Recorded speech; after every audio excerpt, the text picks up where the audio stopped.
Assalamualaikum warahmatullahi wabarakatuh.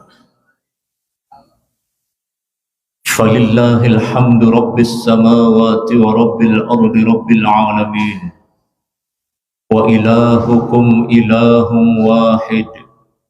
La ilaha illa huwar rahmanur rahim. Bismillahi ma sya'allah. La yasuqul khaira illallah. Bismillahi ma sya'allah. La yasribus su'a illallah. Bismillahi ma sya'allah. Ma kana min ni'matin faminallah. Bismillahi ma sya'allah. La hawla wa la quwwata illa billahil aliyyil azim. Segala puji hanya milik Allah Subhanahu wa ta'ala yang menggenggam alam semesta beserta isinya, yang menghidupkan dan mematikan manusia, yang senantiasa mencurahkan nikmat dan karunia-Nya kepada kita semua. Semoga dengan nikmat yang Allah curahkan kepada kita menjadi hamba-hamba Allah yang pandai bersyukur. La in syakartum la azidannakum wa la in kafartum inna azabi lasyadid. Wa qala wa qalilum min ibadiyasy syakur. Salawat teriring salam kepada Nabi besar Muhammad sallallahu alaihi wasallam. Allahumma salli ala Muhammad wa ala ali sayyidina Muhammad. Yang sama-sama kita hormati para pengurus masjid, para asatiz, tokoh agama, tokoh masyarakat, singkatnya hadirin hadirat yang berkesempatan hadir pada malam ini. Semoga Allah Subhanahu wa ta'ala meridai, memberkahi dan mengampuni dosa-dosa kita. Qala ta'ala fi kitabihil karim. Bismillahirrahmanirrahim. Ya ayyuhalladzina amanu kutiba alaikumus syiyam kama kutiba alal ladzina min qablikum la'allakum tattaqun. Wa qala wasiqal ladzina ittaqaw rabbahum ilal jannati zumara. Wa qala wa may yu'azzim sya'airallah fa innaha min taqwal qulub. Wa qala wa tazawwadu fa inna khairaz zadi taqwa wattaquni ya ulil albab. Wa qala an-nabiy sallallahu alaihi wasallam idza jaa Ramadan futihat abwabul jannah wa ghuliqat abwabun nar wa suffidatis syayatin. Wa qala man fariha biduhuri Ramadan harramallahu jasadahu 'alan niran. Wa qala man shama Ramadana imanan wa ihtisaban ghufira lahu ma taqaddama min dhanbihi. Atau kama qala an-nabiy sallallahu alaihi wasallam. Bapak Ibu yang tiang hormati, beberapa hari ke depan kita akan kedatangan bulan yang agung, bulan yang penuh rahmat, ampunan dan pembebasan manusia dari neraka jahanam. Nabi mengingatkan kepada kita semua, man fariha biduhuli Ramadan harramallahu jasadahu 'alan niran. Siapa orang yang berbahagia, senang, gembira dengan datangnya Ramadan, Allah haramkan jasadnya dari neraka jahanam. Kata ulama menafsirkan ayat ini, menafsirkan hadis ini, yang dimaksud bergembira itu bukan kemudian membakar petasan atau kemudian membakar kembang api, kemudian membunyikan karbit dan lain sebagainya. Akan tetapi yang dimaksud bahagia, gembira, kemudian tubuh kita tidak tersentuh oleh neraka jahanam, kata ulama adalah mengumpulkan amal-amal soleh untuk kita lakukan di dalam menghadapi bulan Ramadan. Itu yang namanya bergembira. Kita sudah siapkan Al-Quran untuk kita baca di malam-malam Ramadan. Kita perbanyak salat-salat sunnah, kita perbanyak zikir, kita perbanyak istighfar. Intinya yang dikatakan gembira menyambut datangnya Ramadan itu adalah mempersiapkan kebaikan-kebaikan untuk menyambut bulan yang suci. Kata Rasulullah sallallahu alaihi wasallam di dalam kitab Durratun Nasihin, di situ dijelaskan ada 5 keutamaan umatku dibandingkan dengan umat-umat yang lain. Yang pertama, kata beliau, umatku diselimuti rahmat di bulan Ramadan. Yang kedua, seluruh malaikat-malaikat Allah memohonkan ampunan kepada umatku. Yang ketiga, surga berhias untuk umatku. Kemudian yang keempat, bau mulut umatku yang berpuasa lebih harum daripada kasturi. Dan yang kelima adalah Allah telah menjamin umatku mendapatkan ampunan apabila dia melaksanakan puasa. Yang pertama, para malaikat-malaikat Allah memohonkan ampunan. Tidak itu saja, di dalam riwayat matahari memohonkan ampunan buat umat Nabi Muhammad yang sedang berpuasa. Bintang-bintang memohonkan kita ampunan. Gunung-gunung memohonkan kita ampunan. Tanah-tanah yang terhampar di permukaan bumi ini juga, bahkan ikan di seluruh lautan, semut-semut, pohon-pohon di bumi ini memohonkan umat Nabi Muhammad sallallahu alaihi wasallam ampunan. Kenapa? Karena semua benda-benda itu bahagia dengan kehadiran Ramadan dan bangga melihat umat Nabi Muhammad sallallahu alaihi wasallam yang menjalankan ibadah Ramadan. Sungguh luar biasa. Kalau malaikat saja yang kemudian mendoakan kita, memohonkan ampunan, kenapa kita abaikan Ramadan? Dari tahun ke tahun masih banyak kita belum berubah.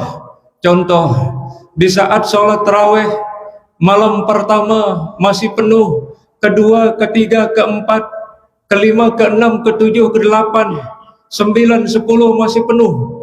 Tapi malam ke-11 dan seterusnya sudah mulai orang meninggalkan masjid.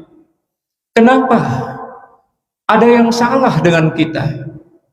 Padahal Nabi ketika semakin akhir Ramadan itu semakin dia mengajak keluarga beliau, sahabat-sahabat untuk banyak iktikaf di masjid. Satu ketika Imam Ali karramallahu wajhah meminta wejangan kepada baginda Rasulullah sallallahu alaihi wasallam tentang keutamaan, tentang fadilah-fadilah kita melaksanakan salat tarawih. Kata Imam Ali karramallahu wajhah, "Ya Rasulullah, beritahu aku kehebatan orang yang tarawih. Beritahu aku fadilah-fadilah orang yang melaksanakan tarawih." Maka Rasulullah sallallahu alaihi wasallam mulai menyebut kelebihan-kelebihan orang tarawih dari malam pertama sampai berakhir bulan Ramadan. Apa kata baginda Rasulullah sallallahu alaihi wasallam? Malam pertama umatku melaksanakan tarawih, maka dia digugurkan dosanya oleh Allah laksana bayi baru lahir dari perut ibunya.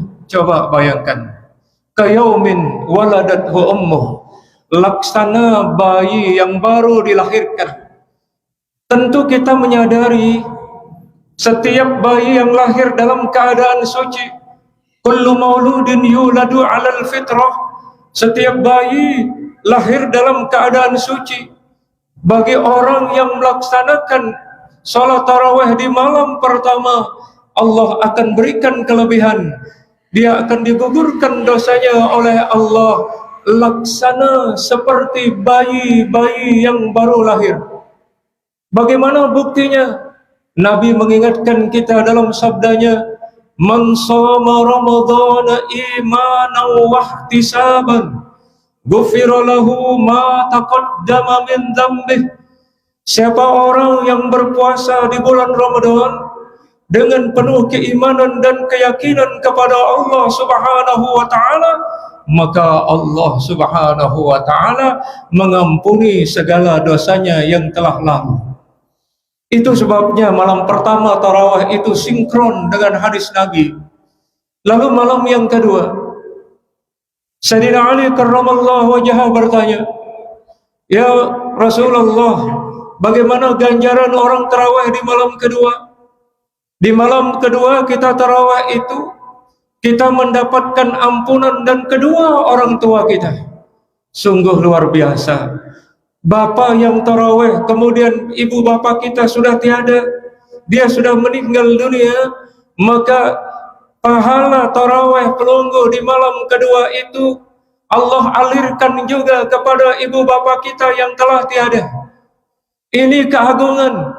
Tapi sayang, seribu sayang, banyak kita tidak sadar umat Islam.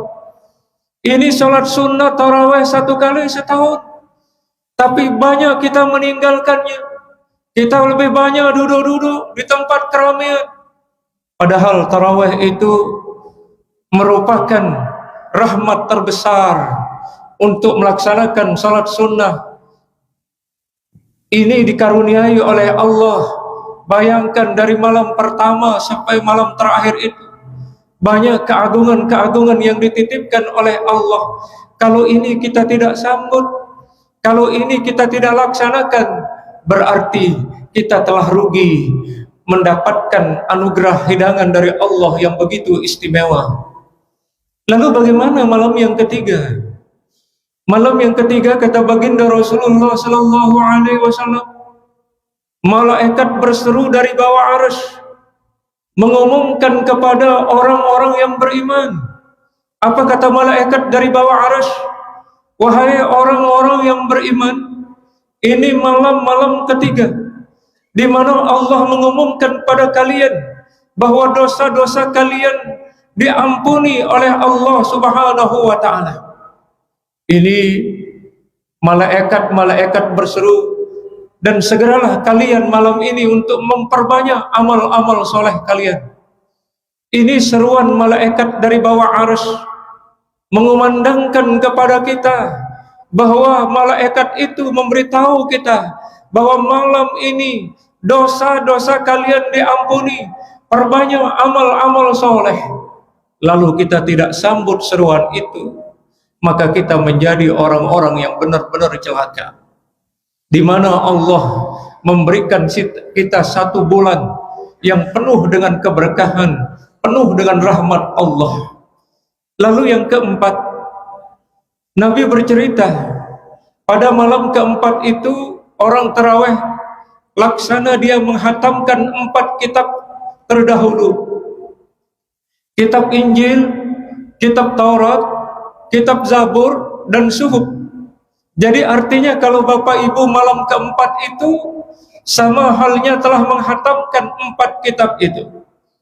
Kita tidak pernah menyaksikan yang namanya kitab Injil. Kita juga tidak pernah menyaksikan yang namanya kitab Taurat. Tidak pernah juga membaca yang namanya Zabur. Tidak pernah membaca Suhuf.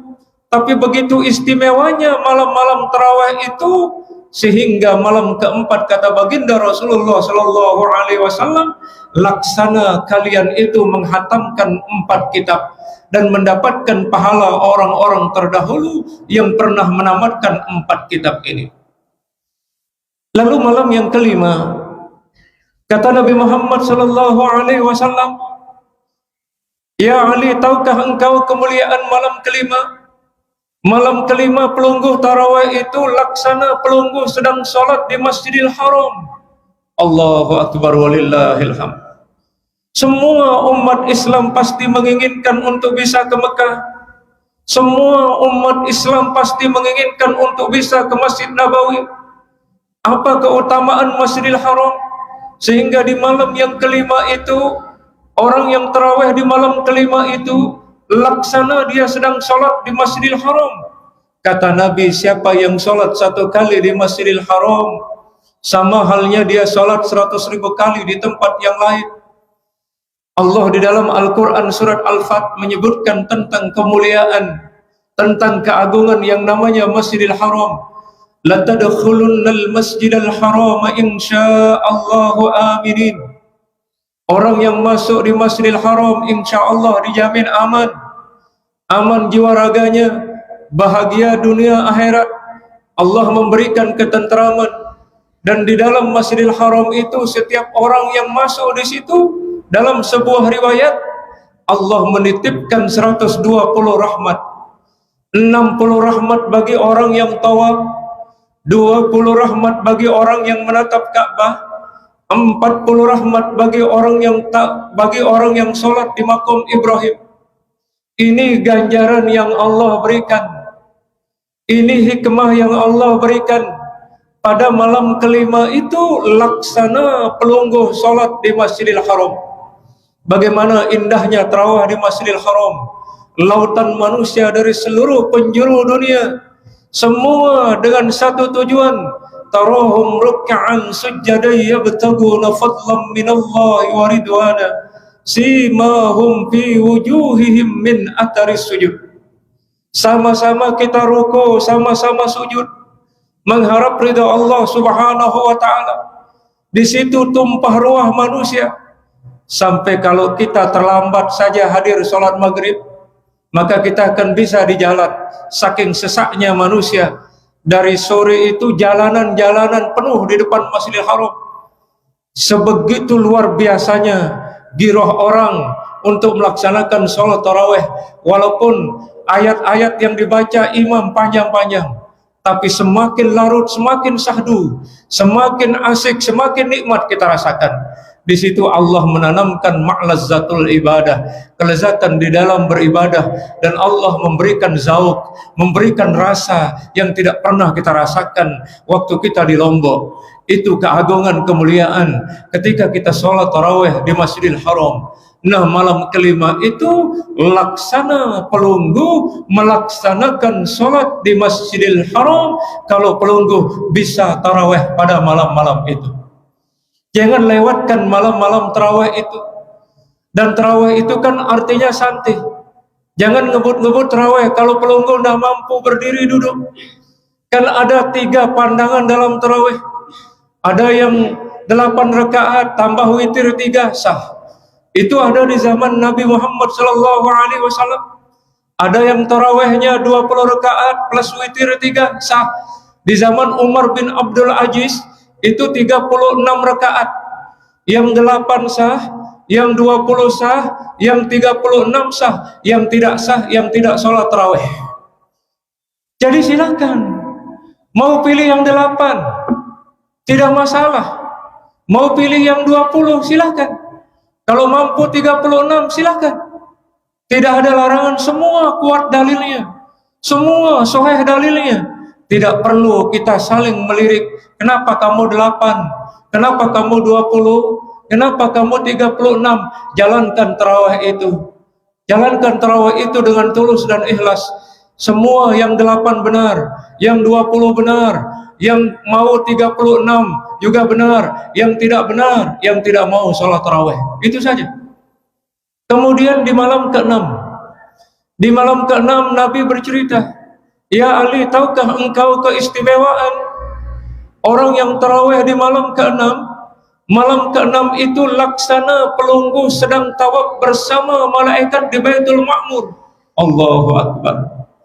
Jadi malam ke-6 itu Bapak Ibu, ibarat kita bersama seluruh jajaran malaikat-malaikat Allah yang sedang bertawaf di Baitul Ma'mur.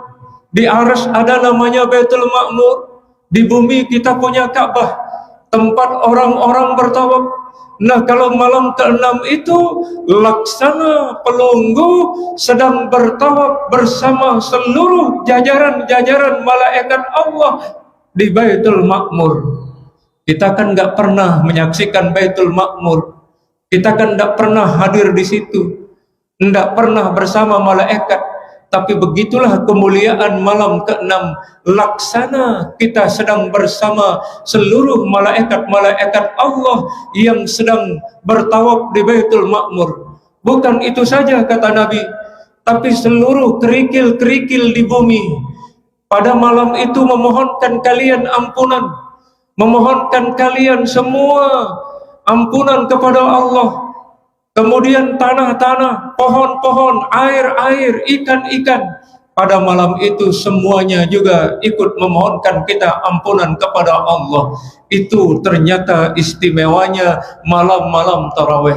Rugi kalau kita buang kesempatan emas itu. Kita tidak bisa jamin kalau kita akan ketemu dengan Ramadan tahun yang akan datang di 2027. Maka kalau hari ini Allah takdirkan kita hidup di 2026 ini, tolong jangan tinggalkan tarawih. Walaupun engkau duduk, walaupun dah mampu merangkak ke masjid, tidak mampu merangkak ke musola, tapi lakukan tarawih di dalam rumah. Tidak mampu berdiri duduk, tidak mampu duduk berbaring, tidak mampu berbaring pakai isyarat. Kalau udah tidak bisa pakai isyarat, berarti orang itu udah out di permukaan bumi ini. Lalu malam yang ketujuh, apa keagungan orang tarawih pada malam ketujuh? Malam ketujuh itu kata baginda Rasulullah sallallahu alaihi wasallam, orang yang tarawih malam ketujuh laksana dia berjuang bersama Nabi Musa dan Nabi Harun untuk melawan Fir'aun laknatullah. Pelungguh laksana ikut rombongan Nabi Musa dan Nabi Harun berjuang melawan Fir'aun. Kita tidak pernah ketemu dengan Nabi Musa, tidak pernah ketemu dengan Nabi Harun, tapi Allah kelompokkan kita seolah-olah kita bersama mereka yang sedang berjuang melawan Fir'aun, yang pernah mendeklarasikan dirinya sebagai Tuhan. Ana rabbukumul a'la. Ini deklarasi Fir'aun yang mengatakan saya adalah Tuhan yang tinggi. Allah giring dia ke tengah Laut Merah, dan disitulah ajalnya Fir'aun. Maka orang yang sholat tarawih malam ketujuh laksana dia berjuang bersama Nabi Musa dan Nabi Harun melawan kekejaman dan kekejian Fir'aun. Lalu malam yang ke-8, apa hikmahnya kita sholat tarawih di malam ke-8? Kata Nabi bercerita kepada Imam Ali karramallahu wajhah, kalau engkau tarawih di malam ke-8, laksana engkau ikut berjuang bersama Nabi Ibrahim melawan Raja Namrud. Kita ketahui Raja Namrud ini karakternya mirip dengan Fir'aun. Pernah juga membasmi anak-anak laki yang lahir pada saat itu. Namrud berkuasa selama 490 tahun. Dengan kekejaman, keangkuhan dan kesombongannya. Beda kematian Namrud dengan Fir'aun. Kalau Fir'aun Allah giring di tengah Laut Merah, kemudian disitulah Allah menghukum dia dan menghembuskan napas dalam keadaan su'ul khatimah. Lalu kemudian bagaimana nasib daripada Namrud? Namrud yang berkuasa sampai 490 tahun. Allah kirimkan seekor nyamuk yang masuk di dalam hidungnya Namrud selama 3 bulan. Kemudian nyamuk ini tak berhenti mendering. Lalu Namrud ini membenturkan kepalanya. Banyak orang-orang pintar di zaman itu disuruh untuk mengeluarkan nyamuk, tapi nyamuk ini semakin masuk, bahkan masuk di dalam kepalanya Namrud, yang kemudian memutuskan urat-urat sarafnya dan memakan lolor-lolor otaknya Namrud, lalu kemudian mati secara mengenaskan dengan seekor nyamuk. Kesombongan Namrud itu tewas digigit nyamuk. Fir'aun dengan kesombongannya Allah tenggelamkan di Laut Merah. Jadi kalau orang yang tarawih di malam ke-8 itu laksana pelungguh ikut berjuang bersama Nabi Ibrahim Khalilullah alaihissalam melawan kejahatan Namrud. Berbahagialah Bapak Ibu yang tarawih. Itulah ganjaran yang diberikan oleh Allah Subhanahu wa ta'ala. Makanya Allah Subhanahu wa ta'ala memberikan kita kesempatan-kesempatan semacam ini, tolong jangan dilewatkan. Lalu malam yang ke-9, apa keistimewaan bagi orang-orang yang tarawih di malam ke-9? Malam ke-9 itu Allah memberikan pelungguh laksana seperti ikut berjuang bersama Nabi Muhammad sallallahu alaihi wasallam melawan orang-orang kafir. Subhanallah. Kita tidak pernah melihat Nabi Muhammad secara langsung. Kita tidak pernah di belakang Nabi Muhammad untuk menjadi makmum. Kita tidak pernah mendengar beliau berdakwah. Tapi kalau pelunggu hadir di malam yang ke-9, laksana pelunggu ikut berjuang bersama Nabi Muhammad sallallahu alaihi wasallam melawan orang-orang kafir Quraisy. Nabi berdakwah di Mekah selama 13 tahun.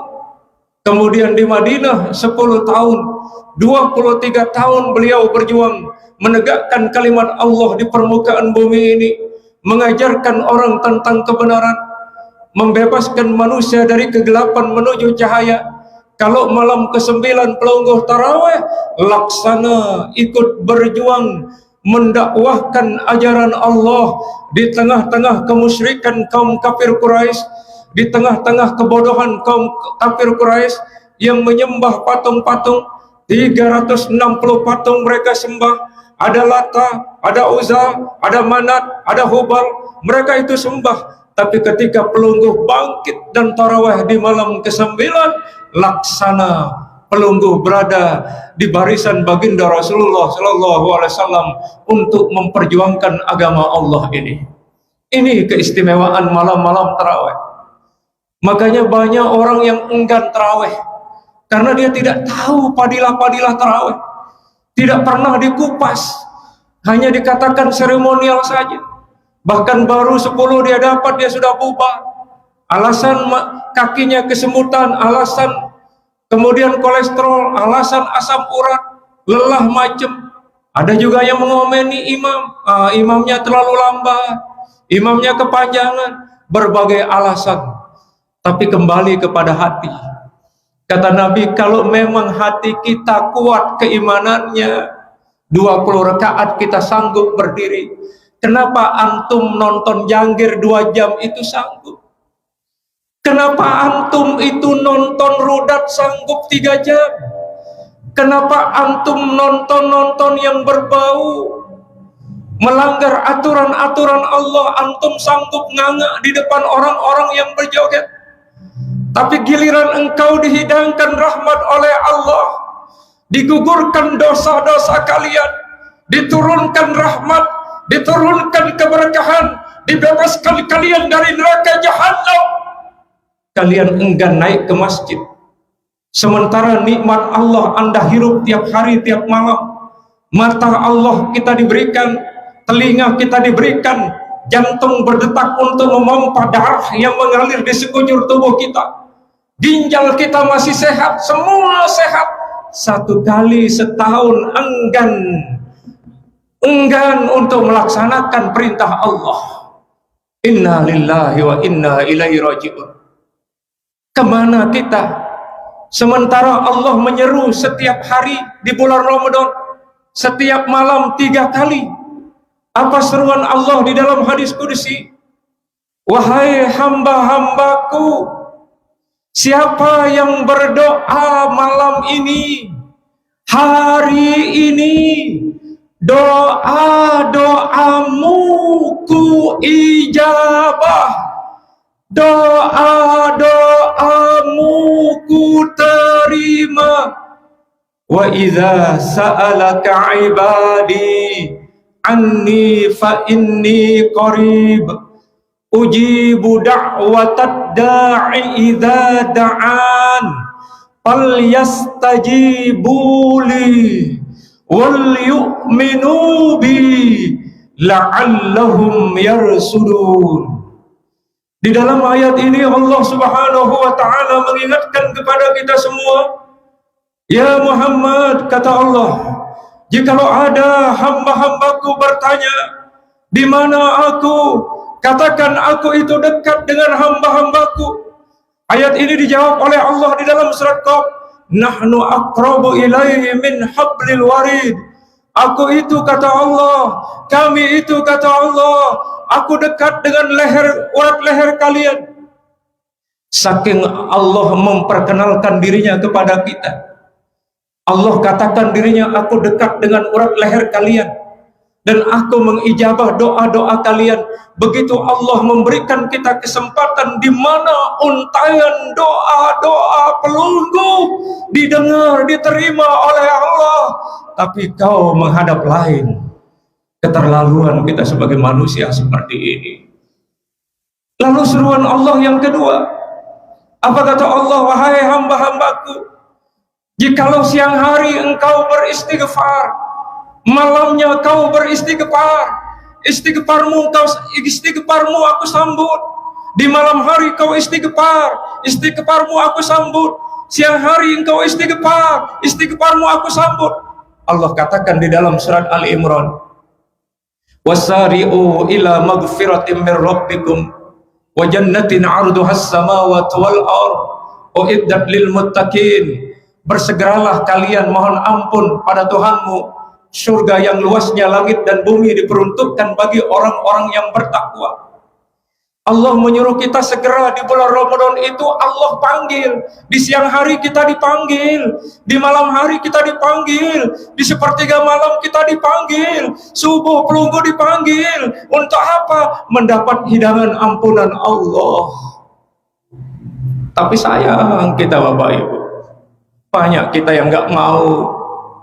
Kita tidak bisa jamin hidup kita tahun depan, sementara Allah berikan hidangan-hidangan seperti itu. Apakah kita tidak sadar Allah panggil kita? Lalu yang ketiga kata Allah, ini seru nih, hamba-hambaku, ini Ramadan untukmu. Siapa yang bertaubat, aku terima taubat. Sebelum meruh di kerongkongan, segera kita taubat. Allah panggil kita di dalam surat At-Tahrim, ya ayyuhalladzina amanu tubu ilallah taubatan nasuha. Hai orang-orang yang beriman, kembali kepada Allah, bertaubatlah kamu dengan taubat yang sebenar-benarnya taubat. Allah panggil kita. Di bulan Ramadan itu juga Allah berikan kita dua cahaya. Kata Allah kepada Nabi Musa ketika berdialog tentang kehebatan Ramadan, sampai-sampai Nabi Musa itu minta kepada Allah, berikan aku Ramadan, berikan umatku Ramadan ya Allah. Kata Allah menjawab, Ramadan itu bukan untukmu Musa, Ramadan itu bukan untuk umatmu Musa, tapi untuk umat Muhammad. Dan aku berikan dua cahaya di Ramadan itu supaya umat Muhammad itu terbebas dari dua kegelapan. Coba bayangkan sampai Nabi Musa saja menangis minta Ramadan. Kita sebelumnya dari Rajab berdoa, Allahumma barik lana fi Rajab wa Sa'ban wa ballighna Ramadan, sampai meniteskan air mata. Tapi ketika Ramadan tiba, waduh, ada yang main catur semalam suntuh, katanya nunggu Lailatul Qadar. Bagaimana ceritanya Lailatul Qadar turun ketika kita main-main? Orang Lailatul Qadar itu malam kemuliaan, di mana Allah berikan kepada orang-orang yang jiwanya tunduk kepada Allah, yang pikirannya tunduk kepada Allah, berkhidmat kepada Allah, menghabiskan malam-malam ganjil. Kok aneh-aneh aja kita manusia. Allahu Akbar. Apa dua cahaya itu? Kata Allah kepada Nabi Musa. Sampai Nabi Musa menangis, minta Ramadan. Nabi Musa minta Ramadan. Syukur kita sebagai umat Nabi Muhammad tidak pernah minta Ramadan, tapi dihidangkan kita Ramadan. Ini bulan spesial buat kita untuk membenahi jiwa raga kita, membenahi karakter berpikir kita.